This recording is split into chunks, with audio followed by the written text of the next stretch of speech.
यहाँ पर केजरीवाल क्या करने आया? केजरीवाल के घर से कितनी दूर है रिंकू शर्मा का घर? मंगोलपुरी कितनी दूर है? कोई आम पार्टी का बंदा नहीं गया था जब रिंकू शर्मा को चाकुओं से घोंद कर मारा गया था। जांच बैठा दी गई है, एफआईआर हो गई है। मुझे नहीं लगता था कि इस धरने का कोई मकसद था।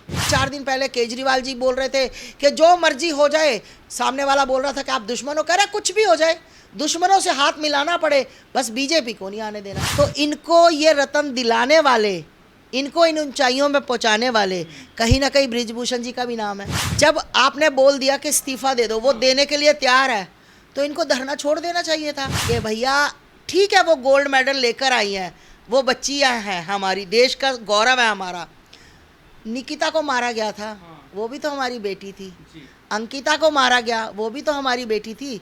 टप्पल में खुशी के साथ इतना बुरी तरह से दुर्व्यवहार किया गया छोटी सी बच्ची के साथ, वो भी तो किसी की बेटी थी। ये तो जिंदा है, वो तो मर गई है बेचारी, उनको तो मार दिया गया है। उनके लिए इन लोगों का दर्द क्यों नहीं जागा? ये प्यार तब क्यों नहीं उमड़ा? सिर्फ और सिर्फ 2024 की तैयारी है। इज्जत को लेकर शोषण के जहां धरने पर बैठा गया है, वहां पर इस नारे का क्या मतलब है कि मोदी तेरी खबर खुदेगी, आज नहीं तो कल खुदेगी।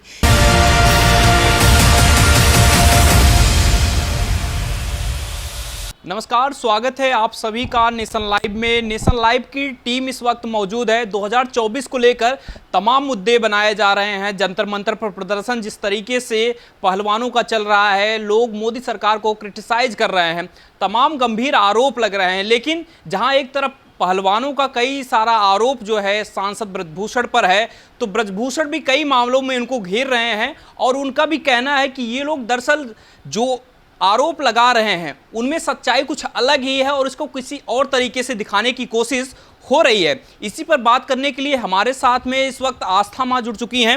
आपका बहुत स्वागत है। आप देख रही हैं कि पिछले दिनों से जो है जंतर मंतर पर जो पहलवान हैं वो धरना दे रहे हैं, सांसद ब्रजभूषण हैं, उन पर कई सारे आरोप लग रहे हैं। आपको क्या कुछ समझ आ रहा है, क्योंकि लगातार जो है अभी 17 से 18 दिन हो चुके हैं, कैसे देख रही हैं आप पूरे मामले को? क्या राजनीतिक रूप जिस तरीके से दिया जा रहा है, कैसे आप देख रही हैं? देखिए, पहले तो सभी आपके दर्शकों को मेरा हर हर महादेव, जय जय श्री राम आप सभी को। देखिए भैया, अभी तो हम लोग रिजल्ट नहीं निकाल सकते अभी इसका कुछ भी, क्योंकि बृजभूषण जी अपनी जगह पर सत्य हैं, ये जो पहलवान है ये अपनी जगह पर सत्य हैं। तो भैया किसकी बात माने, क्योंकि लड़कियों के लिए भी बहुत कुछ निकल के आ रहा है और बृजभूषण के लिए भी बहुत से लोग खड़े हो रहे हैं कि मतलब मंत्री जी गलत नहीं है। तो जब तक जांच बैठा दी गई है, एफआईआर हो गई है, मुझे नहीं लगता था कि इस धरने का कोई मकसद था। एफआईआर हो गई है, क्रिया हो रही है, प्रतिक्रिया दी जा रही है, तो कहीं ना कहीं जो भी सत्य होगा वो निकल के आएगा। ये कोई छोटी बात नहीं है, आज इसको पूरा वर्ल्ड देख रहा है। और अगर बच्चियों की तरफ देखें तो ये हमारे भारत का सम्मान है, ये हमारा रतन है, ये लड़कियां, ये भारत की शान है कि भारत का इन बच्चियों की वजह से नाम है। पर कहीं देखा जाए तो इनको ये रतन दिलाने वाले, इनको इन ऊंचाइयों में पहुंचाने वाले कहीं ना कहीं बृजभूषण जी का भी नाम है ना। तो हमारे साथ कोई होता तो हम आगे बढ़ पाते हैं। तो मैं कहना चाहती हूँ कि आज अगर ये चीज़ें हो रही हैं तो बहुत गलत हो रही हैं। मैं यही चाहती हूँ, अगर बच्चियाँ के साथ गलत हुआ है बच्चियों के साथ, तो बृजभूषण भैया को सज़ा होनी चाहिए और कड़ी से कड़ी सज़ा होनी चाहिए। अगर बृजभूषण सर निर्दोष है, बच्चियां झूठ बोल रही हैं, किसी राजनीति एजेंडा है या कुछ किसी के कथाकथी कहने के लिए ये बैठी हैं या कुछ इनके मन में कुछ और चल रहा है, तो बच्चियों को भी उतनी ही कड़ी सज़ा होनी चाहिए, ताकि कल को कोई भी ऐसी बच्ची उठकर किसी अपने सर के ऊपर या किसी मंत्री के ऊपर आरोप ना लगा सके। आपको जैसे ठीक है जो आरोप लगाए जा रहे हैं, लेकिन इस पे ब्रजभूषण का कहना है कि अगर ये लोग इस्तीफा चाहते हैं हमारा, तो हम उसको दे रहे हैं, ये लोग जंतर मंतर छोड़ दें। लेकिन अब दिक्कत ये होगी, डिमांड बढ़ती जा रही है खिलाड़ियों की। लगातार वो कह रहे हैं कि इनको सांसदी से इनको इस्तीफा देना चाहिए, जिसके अध्यक्ष हैं कुश्ती संघ के उससे भी इनको इस्तीफा चाहिए। तो आपको क्या लगा, और इस बीच में जिस तरीके से पिछली बार जब इन्होंने जर्मनी में धरना शुरू किया उस समय कोई राजनीतिक पार्टियां नहीं आ रही थी या ये लोग मना कर रहे थे, लेकिन इस बार जब धरना दिया जा रहा है तो अरविंद केजरीवाल खुद जा रहे हैं, उनके तमाम मंत्री जा रहे हैं, बिहार में पप्पू यादव जा रहे हैं, उसके साथ में हरियाणा के कुछ मंत्री आ रहे हैं। तो आपको क्या समझ में आ रहा है कि ये फंडिंग कहां से हो रही है, इन लोगों को कौन ये इतना ज़्यादा उत्साह दे रहा है कि आप बैठिए, 2024 की तैयारी दिख रही है या क्या दिख रहा है विपक्ष की तरफ से आपको? ये सब राजनीति है भैया, ये सब राजनीति चल रही है। 2024 आने वाली है तो ये सब लोग अपनी अपनी रोटियां, अपनी अपनी कुर्सी बचाने के चक्कर में है। तो मैं एक बात बता, बिल्कुल ये जब आपने बोल दिया कि इस्तीफा दे दो, वो देने के लिए तैयार है, तो इनको धरना छोड़ देना चाहिए था। धरने का कोई मकसद ही नहीं बनता। सिर्फ और सिर्फ आज केजरीवाल वहाँ पहुँच गया, प्रियंका वाड्रा पहुँच गई, पप्पू जी पहुँच गए, मतलब हर नेता आ रहा है जो मोदी के खिलाफ है ना, हर नेता आ रहा है। मैं इन लोगों से सिर्फ आपके चैनल के माध्यम से इतना सा पूछना चाहती हूँ कि भैया ठीक है, वो गोल्ड मेडल लेकर आई हैं, वो बच्चियाँ हैं, हमारी देश का गौरव है हमारा। निकिता को मारा गया था, वो भी तो हमारी बेटी थी। अंकिता को मारा गया, वो भी तो हमारी बेटी थी। टप्पल में खुशी के साथ इतना बुरी तरह से दुष्व्यवहार किया गया छोटी सी बच्ची के साथ, वो भी तो किसी की बेटी थी, है ना। 35 टुकड़ों में काट दिया गया श्रद्धा को, वो भी तो किसी की बेटी थी। ये दिखता नहीं है। सिर्फ एक क्या आगे रख दिया गया, मेडल लेकर है इसलिए इनका सपोर्ट करो। अरे भैया सपोर्ट में है, दिल से है, हम कब मना कर रहे हैं। मेरे को गुस्सा इस बात का है कि यहाँ पर राजनीति पार्टियां क्या करने आई, यहाँ पर केजरीवाल क्या करने आया। केजरीवाल के घर से कितनी दूर है रिंकू शर्मा का घर, मंगोलपुरी, कितनी दूर है। कोई आम पार्टी का बंदा नहीं गया था जब रिंकू शर्मा को चाकुओं से घोंद कर मारा गया था, तब केजरीवाल कहाँ था। केजरीवाल फंडिंग भी नहीं देने गया। केजरीवाल सिर्फ और सिर्फ फंडिंग देने जाता है जहां दूसरे पक्ष को कोई पीड़ा हो, ये सिर्फ उनके लिए जीते हैं।